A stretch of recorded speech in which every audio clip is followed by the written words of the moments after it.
Oh, look at this nice looking Sportster with those new handlebars. Oh yeah, that's looking tough. I like it.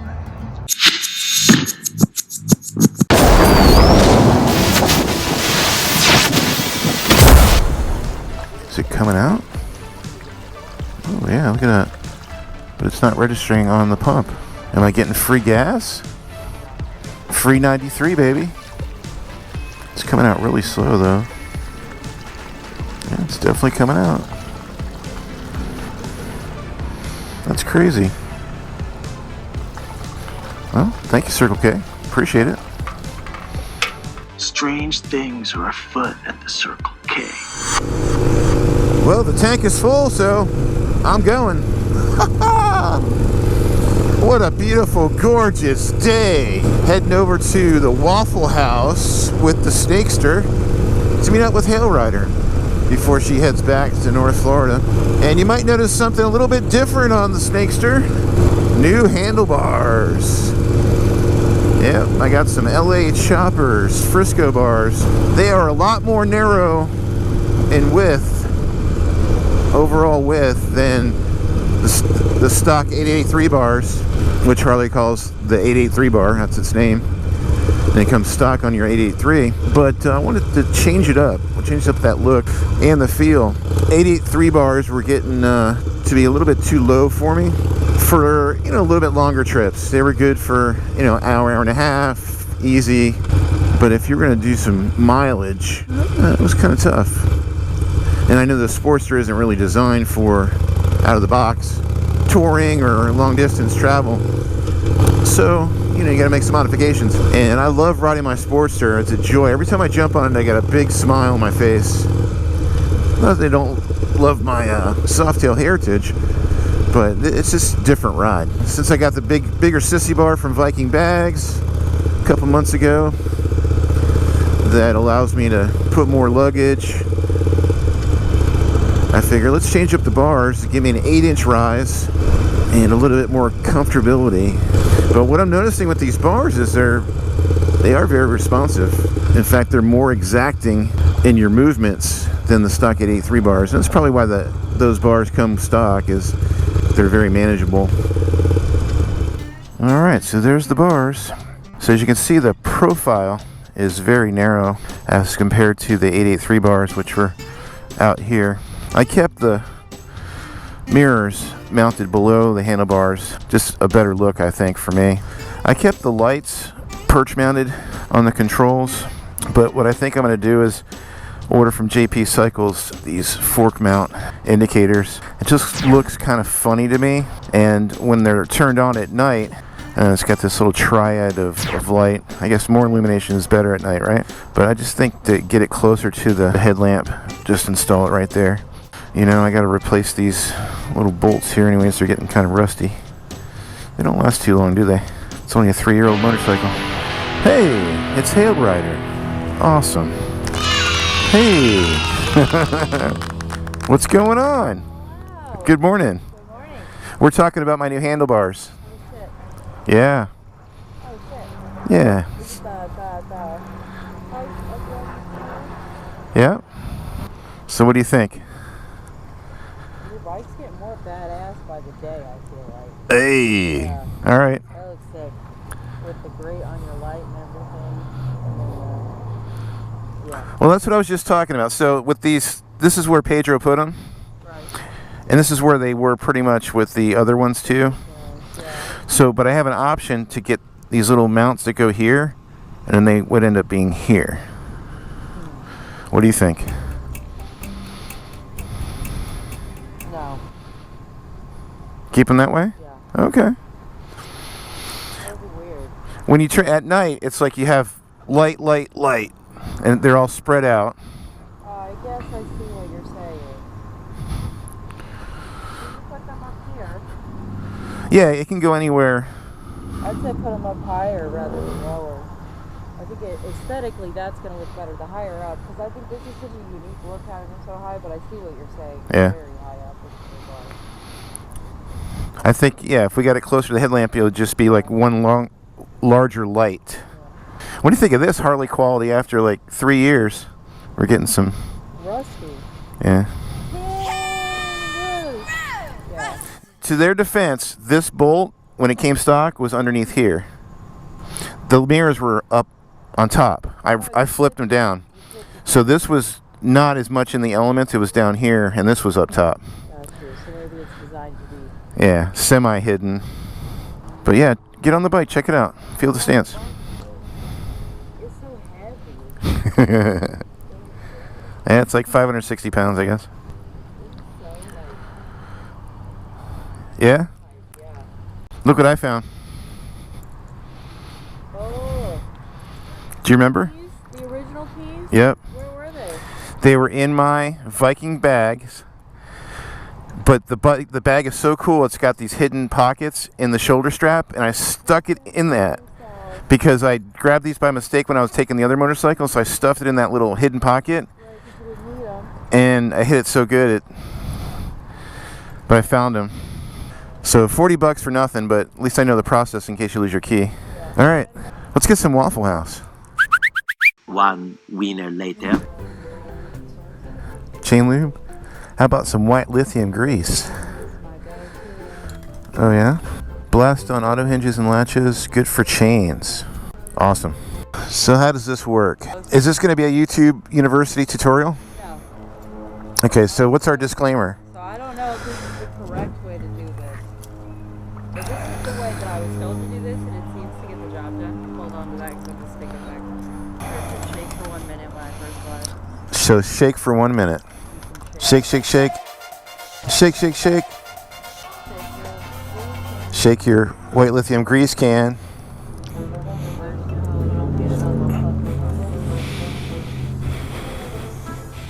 I get it on my tires, it's alright. You're getting it on your tires. Mainly, I don't want to get it on my tires. So how do you move the chain, progress the chain?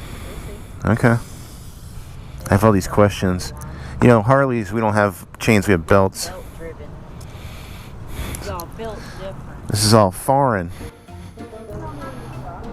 Okay. Almost there. Stop.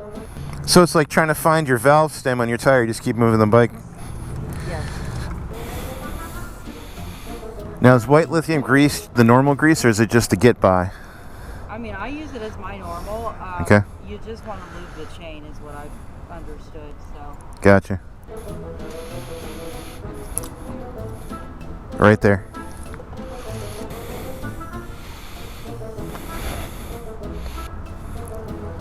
Almost. Right there. Yeah, that. Avoid that and the brake caliper. That wouldn't be fun. Yep, it is. All right. Let me see. So this episode brought to you by Blaster White Lithium Grease. Links in the description below. What you talking about, mister?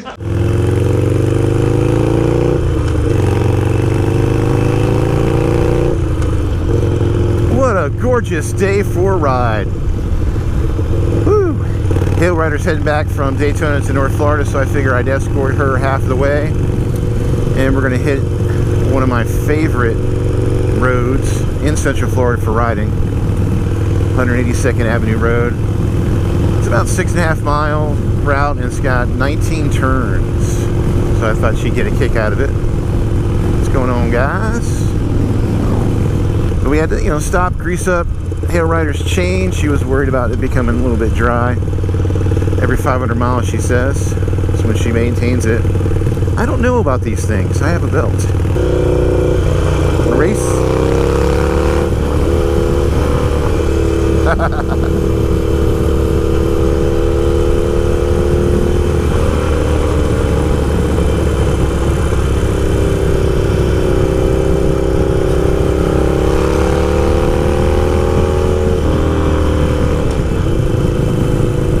So I'm really digging how these bars make you feel. It kind of gives me an extension. My elbows aren't as bent as they normally would be, so I'm kind of more extended. But I like it when I sit back I feel like I'm on a chopper, you know, kind of a chopper feel. And then if I sit straight up, I feel more engaged with my corners. But how I shift my weight changes now with these bars versus the 883 bars, so I'm still getting used to that. But I do like the stance. And I plan on putting a few hours of seat time in today, at least 4, so we'll figure out if how that affects my shoulders. What's going on, brother? Fast Johnny Street Glide. Nice. But yeah, as far as maneuverability, much more precise in its handling with these bars. So I feel that for an inexperienced rider, it would not be a good choice. That's probably why the 883 bars come with the 883. And these bars are probably for a rider that's been riding for a little bit, intermediate experience, kind of where I'm at. I wonder how it feels if I stretch out on my highway bar here. There we go, look at that. So I still got a decent reach, but my arms have straightened out with a slight elbow bend, very slight. Woo. But very comfortable. Oh, check out that old gas station. Neat. Love these cool country gas station grocery stores that serve these small rural communities. Awesome.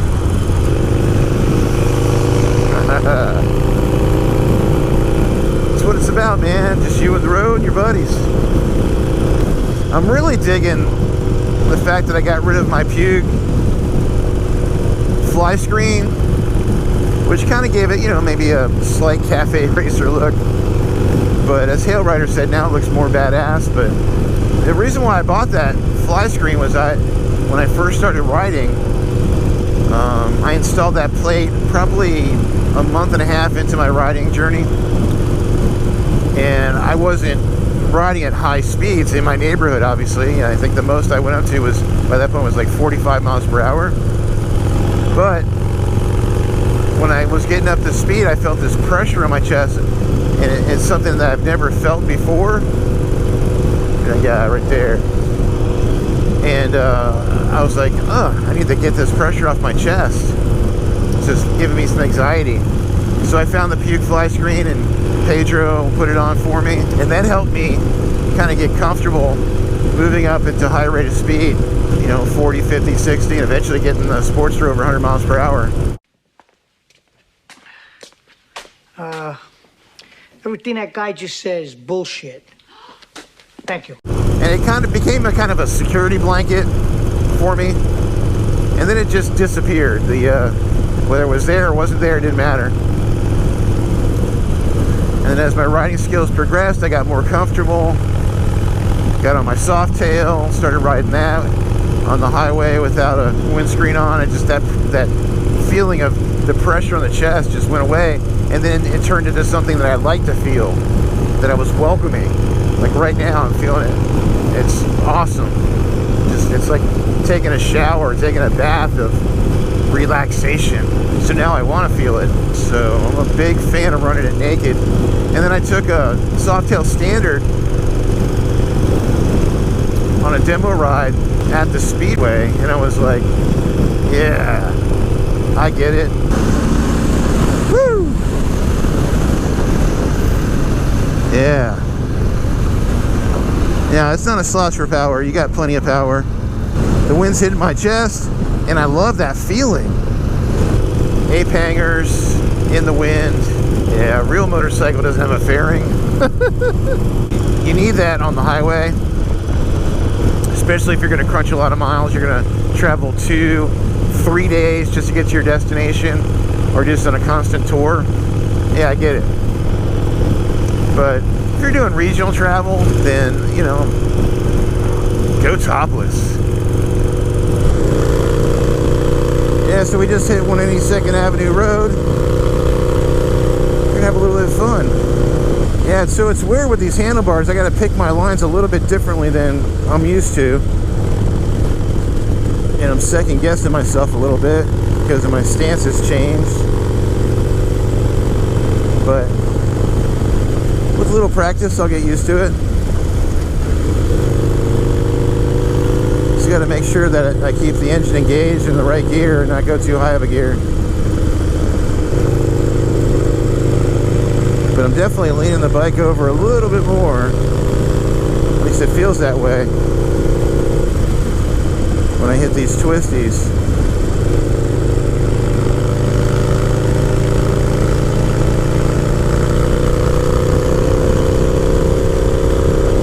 But I feel more connected to the road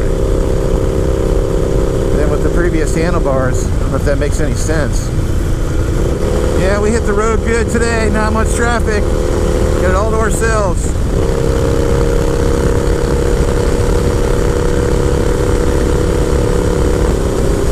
So if you have the opportunity at the Ocala Forest, I'd try it out.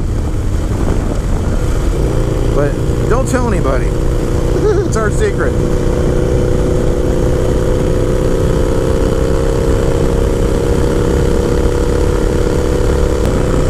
But really, for 6 miles, it's like a no brake zone. Just use your throttle and your engine braking.